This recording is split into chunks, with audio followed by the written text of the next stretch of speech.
Hello friends, welcome to Kalyani சுலகம். இன்றைக்கி இந்த வீடியோவில் ஆரோக்கியமான முருங்கைக்கீரை பொரியல் செஞ்சு காமிக்க போகிறேங்க. உடம்புக்கு ரொம்ப ரொம்ப நல்லது. இதில் இரும்பு சத்து அதிகமான அளவு காணப்படுது. எல்லாருமே சாப்பிடலாம். குறிப்பாக கர்ப்பிணி பெண்கள் கட்டாயம் சாப்பிட வேண்டிய பொரியல் முருங்கைக்கீரை பொரியல் தாங்க. இப்போ அந்த பொரியலை தான் நான் செஞ்சு காமிக்க போகிறேன். ஸ்டார்ட் பண்ணுறதுக்கு முன்னாடி நம்ம சேனலை இன்னும் சப்ஸ்கிரைப் பண்ணலன்னா சப்ஸ்கிரைப் பண்ணிக்கிங்க. கூடவே இருக்கக்கூடிய பெல் பட்டனை ப்ரெஸ் பண்ணி அதில் ஆல் ஆப்ஷனை கிளிக் பண்ணிக்கிங்க. மறக்காமல் லைக் அண்ட் ஷேர் பண்ணி எனக்கு சப்போர்ட் பண்ணுங்கள். தேவைப்படக்கூடிய பொருட்கள்: முருங்கைக்கீரை, வெங்காயம், பூண்டு, காய்ந்த மிளகாய், உளுத்தம்பருப்பு, கடலைப்பருப்பு, வேர்க்கடலை, உப்பு, நல்லெண்ணெய். இது தாங்க தேவைப்படும். கீரையை மட்டும் கொஞ்சம் இளம் கீரையாக பார்த்து உடச்சி உருவி எடுத்துக்குங்க. ரொம்ப முத்தின கீரையாக இருந்தால் கசப்பு தட்டும். இப்போ செய்ய ஸ்டார்ட் பண்ணலாம். ஸ்டவ் ஆன் பண்ணிக்கலாம், கடாய் வச்சுக்கலாம். ஃபஸ்ட்டு வேர்க்கடலையை வறுத்து எடுத்துக்கலாங்க. வேர்க்கடலையை வறுக்கிறப்ப கவனிக்க வேண்டியது, கருகவே கூடாது. சிம்மிலேயே தாங்க வச்சு வறுக்கணும். ஒரு 10 நிமிஷம் டைம் எடுக்கும். பொறுமையாக வறுத்துக்கலாம். நீங்கள் ஹை ஃப்ளேமில் வச்சு வறுத்திங்கன்னா சட்டுன்னு தீஞ்சு போயிடும், மேலே கலர் சேஞ்ச் ஆகிடும். அதனால் சிம்மிலேயே வச்சு வறுத்துக்கலாம். அதே மாதிரி கை விடாமல் கிளறிக்கிட்டே இருங்க. பாருங்கள், இப்போ வேர்க்கடலை ரெடி ஆகிடுச்சு. இப்போ இது கூடவே 2 காய்ந்த மிளகாவையும் அந்த அனல்லையே சேர்த்து லைட்டாக வறுத்துக்கலாம். இப்போ லைட்டாக வறுத்த பிறகு நம்ம இதை ஒரு முறத்துக்கு மாற்றி ஆற விட்டுக்கலாம். இப்போ இது ஆறட்டும். அதுக்குள்ளே வேறு பேன் வச்சுக்கலாங்க. அதில் எண்ணெய் சேர்த்துக்கலாம். 2 ஸ்பூன் அளவுக்கு எண்ணெய் சேர்த்துக்கலாம். எண்ணெய் காய்ந்த பிறகு கடுகு பொரிய விட்டுக்கலாம். இது கூடவே கடலைப்பருப்பு, உளுத்தம்பருப்பு சேர்த்துக்கலாம். பருப்பு சிவந்த பிறகு காய்ந்த மிளகாய் சேர்த்துக்கலாம். இப்போ தட்டி வச்ச பூண்டு சேர்த்துக்கலாம். பூண்டு சேர்த்த பிறகு நல்லா வதக்கிக்கலாங்க.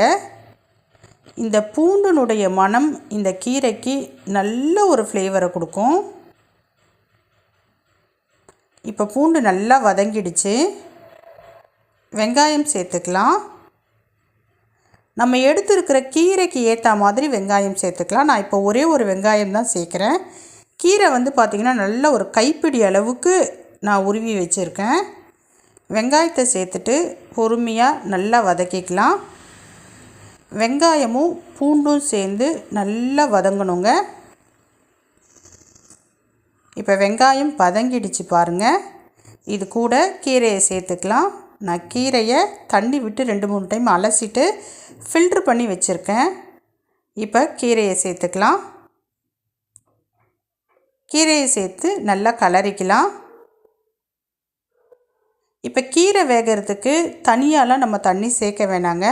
நம்ம அலசி எடுத்தோம் இல்லைங்களா, அதிலேயே எப்படியும் கொஞ்சம் தண்ணி இருக்கும். அந்த தண்ணியே போதுமானதாக இருக்கும். ஒரு 5 நிமிஷத்துக்கு சிம்மிலேயே வச்சு பொறுமையாக வதக்கிக்கலாம். ஆட்டோமேட்டிக்காக கீரை அப்படியே சுருங்கி வதங்கி வரும். பாருங்கள், கொஞ்சம் கொஞ்சமாக வதங்க ஆரம்பிக்குது கீரை. இப்போ நல்லாவே வதங்கிடுச்சு. இப்போ உப்பு சேர்த்துக்கலாம். உப்பு சேர்த்துட்டு லைட்டாக கலரி விட்டுடலாம். கலரி விட்ட பிறகு ஒரு 2 நிமிஷத்துக்கு அப்படியே விட்டுடலாம். இது அப்படியே இருக்கட்டும். இப்போ நம்ம வேர்க்கடலையை தோல் இல்லாமல் க்ளீன் பண்ணி அரைச்சி எடுத்துகிட்டு வந்துடலாம். கீரை நல்லா வதங்கி இருக்குது பாருங்கள். சிம்மிலேயே வச்சுக்கோங்க.